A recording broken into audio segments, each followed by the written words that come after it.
महाराष्ट्राच्या राजकारणामध्ये विधान परिषदेच्या निवडणुकीच्या तोंडावरती आता विरोधक आणि सत्ताधारी फोडाफोडी आणि तिकीट मिळवण्यासाठी सर्व काही झालेले प्रयत्न आता या ठिकाणी उमेदवारी अर्ज दाखल होताना उघड होताना दिसत आहे. मंडळी शिवसेना आणि भारतीय जनता पक्ष एकमेकांच्याच विरोधात ठाकलेले आहेत, तर दुसरीकडे दोन्ही शिवसेना एकत्र नांदायच्या तयारीत दिसत आहेत. नेमकं आजच्या दिवसभरातील राजकारण काय घडलंय जाणून घेऊया. व्हिडिओ शेवटपर्यंत बघा. महत्त्वाच्या या अपडेटसाठी चॅनलला सबस्क्राईब करा. व्हिडिओ आवडला तर लाईक करून शेअर करा. एकीकडे राष्ट्रवादी काँग्रेस पक्ष भारतीय जनता पक्षाने आटोक्यात ठेवल्यानंतर आता आपला मोर्चा वळवला आहे, तो म्हणजे एकनाथ शिंदे यांच्या शिवसेनेकडे. राष्ट्रवादी काँग्रेसनंतर शिवसेनेतील पदाधिकारी या ठिकाणी भारतीय जनता पक्षाच्या गळाला लागण्याचे काम सुरू आहे, तर दबावाचं राजकारण ही चांगल्याच प्रकारे आता वाढलेलं आहे.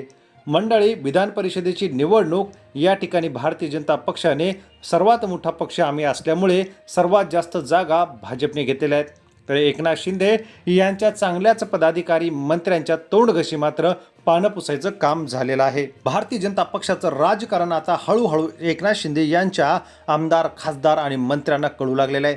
त्यामुळे आता उघड बोलताना भारतीय जनता पक्ष कसा पक्ष आहे हे आता वारंवार बोलल्या जात आहे. पण करणार काय? सत्तेपुढे शहाणपण चालत नाही, असंच म्हणायची वेळ आता एकनाथ शिंदे यांच्या शिवसेनेवरती आलेली आहे. मंडळी, भारतीय जनता पक्षाने ज्या विश्वासाने सोबत घेतलं तो विश्वास आता या ठिकाणी दाखवत नाहीत, असं संजय शिरसाट यांनी वारंवार बोलून दाखवलेलं आहे. संजय शिरसाट यांनी मोर्चा आपला भारतीय जनता पक्षाकडे वळवल्यानंतर त्यांच्यावरती अनेक ठिकाणी टीका टिप्पणी झाली. त्याचबरोबर ती रायगड जिल्ह्यामध्ये अतिशय महत्त्वाची ही जागा मानली आणि या ठिकाणी भरतसेठ गोगावले यांना वारंवार तोंडघशी पडावं लागतंय. एकनाथ शिंदेंच्या जवळचे असलेले भरत गोगावले यांच्यासाठी ही धक्कादायक बातमी आहे. महत्त्वाचं म्हणजे या ठिकाणी अनिकेत तटकरे यांनी आपला विधान परिषदेसाठी उमेदवारी अर्ज दाखल केलेला आहे. एकीकडे आमदार, खासदार यांनी आपल्याच घरामध्ये आपल्याच नातेवाईकांना, मुलाबाळांना, सासू सासऱ्यांना पक्षाने तिकीट दिले आणि मोठं करायचं काम केलेलं आहे. त्यामुळे पदाधिकारीही प्रचंड नाराज आहेत. तर दुसरीकडे भारतीय जनता पक्ष गरज असताना 10 फोन करतो आणि गरज संपली तर आमच्याच विरोधात बोलतो आणि या ठिकाणी सत्तेपुढे अधिकाऱ्यांना काम करू देत नाही, अशी वारंवार टीका होऊ लागलेल्या आहेत. तसेच नरेंद्र भोंडेकर यांनी सुद्धा भारतीय जनता पक्षाला खडेबोल सुनावलेले आहेत. एकीकडे बघता एकनाथ शिंदे यांच्या पक्षाला हवे तशा जागा मिळालेल्या नाहीत, तर दुसरीकडे गुलाबराव पाटील यांनीही या ठिकाणी गळ टाकून बसले होते. मात्र जळगावची जागा आरक्षित झाल्याने त्यांच्याही तोंडाला पाणी पुसलेलं आहे. मंडळी, एकीकडे बघता अनिकेत तटकरे आता आमदार होणार. या ठिकाणी आदिती तटकरे आमदार मंत्री आहेत, सुनील तटकरे खासदार आहेत. म्हणजे एकाच घरात मंत्र्यांच्या, पदाधिकाऱ्यांच्या रांगा लागलेल्या आहेत.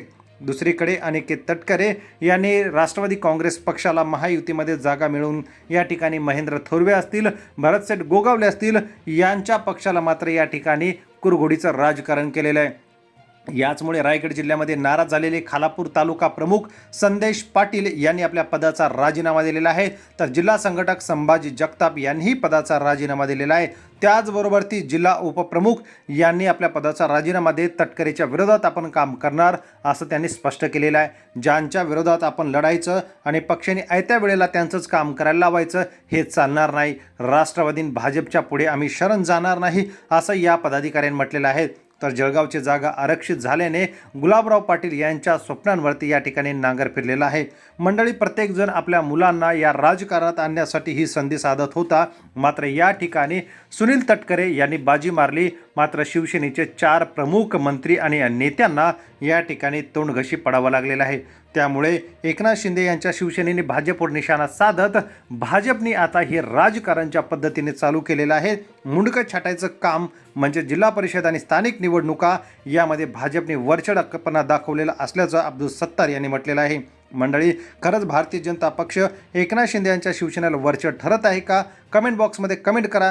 चॅनलला सबस्क्राईब करा. व्हिडिओला लाईक करून शेअर करा.